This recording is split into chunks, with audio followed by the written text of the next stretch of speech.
Buongiorno cari amici, benvenuti anche oggi a Analyze Splash del vostro marietto veneziano. E da come avete visto il titolo parlerò ancora di questa guerra e della rana cotta. Ve la ricordate la storia della rana cotta, di quella rana che prima stava nel freddo, poi adagio adagio gli hanno messo l'acqua un po' più calda, fin quando gli ha messo l'acqua bollente e lei è morta perché non si è reso conto che adagio adagio la stavano cuocendo. Quindi noi stiamo vivendo questo periodo qui, almeno parlo per la nazione italiana, in cui dal 2020 in avanti è successo di tutto di più. Abbiamo avuto dei decreti legge dei migliori, del governo dei migliori, pauroso. Abbiamo messo dopo 15 anni che pensiamo di vivere in una democrazia, l'ennesimo presidente del Consiglio non eletto. E quindi ci troviamo in una situazione nel 2022 veramente pesante, perché stiamo quasi quasi, non è ancora il primo aprile, uscendo da questo DCPM, stiamo affrontando forse dei momenti di libertà psicologica, soprattutto per molti che non dovranno più esibire il Super Green Pass e tutte queste cosine che ci hanno propinato in 2 anni. Questa dittatura farmacologica vi ricordo ancora, per chi non lo sapesse, che questi farmaci che ci hanno propinato sono sperimentali e la sperimentazione finisce nel 2023. Ci sono stati i premi Nobel che hanno detto che nel futuro avremo sicuramente nuove patologie dovute a questo farmaco, questo vaccino sperimentale, no? Che alcuni hanno dipinto come emergenziale, insomma, gli hanno tutti i nomi per non fare in modo di farlo capire che è una cosa inventata in 100 giorni. Quindi siamo in quel periodo lì. In più, 6 mesi fa, gridavano tutti al miracolo italiano, noi siamo i più vaccinati del mondo, noi siamo quelli che abbiamo come si dice, l'economia boom, no?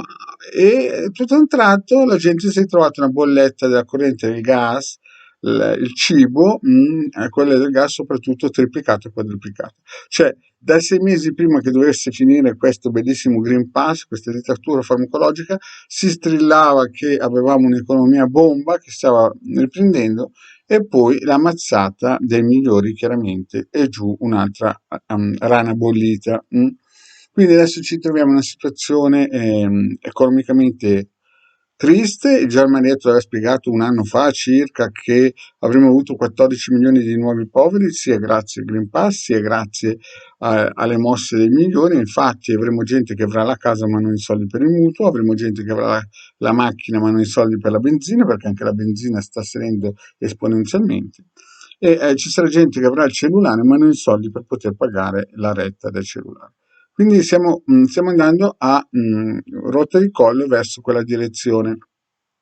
In più abbiamo ancora questa situazione di questa guerra che Marietto aveva già spiegato che sarebbe arrivata dal 2020 in avanti, invece è venuta nel 2022, diciamo così. Ho sbagliato di 2 anni, però avevo già annunciato nel 2015 che ci sarebbe stata questa situazione disagevole per l'Italia dal 2020 al 2029. Quindi gli altri che sanno che devono iniziare la guerra perché sono in quella finestrella fortunati, diciamo così, e sfortunata per noi l'hanno iniziata. Non pensate che finisca con l'Ucraina. L'Ucraina sono fratelli, praticamente cugini dei russi, figuriamoci se fanno queste cose a loro, figuriamoci cosa faranno ai polacchi, ai lituani, ai romeni e via dicendo. Quindi io adesso mi metto in sovrappressione un sigillo, il sigillo di Mosè.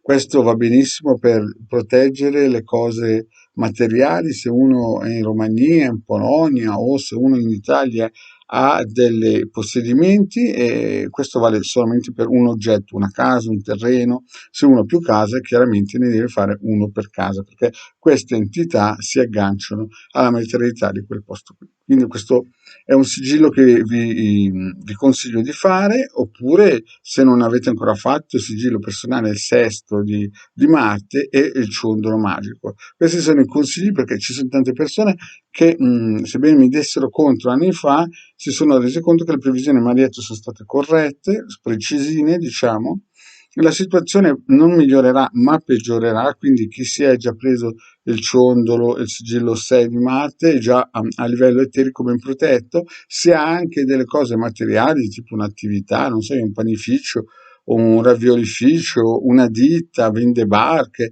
insomma, ha una casa sua, è meglio che se ha la possibilità finanziaria di acquistarsi questo sigillo di Mosè, che è di 2-3 mila anni antecedente a quello mm, a quelli salomonici. Bene, cari amici, grazie di avermi ascoltato e se sapete qualche buona preghiera, chiudo il marietto, è meglio che incominciate a farla.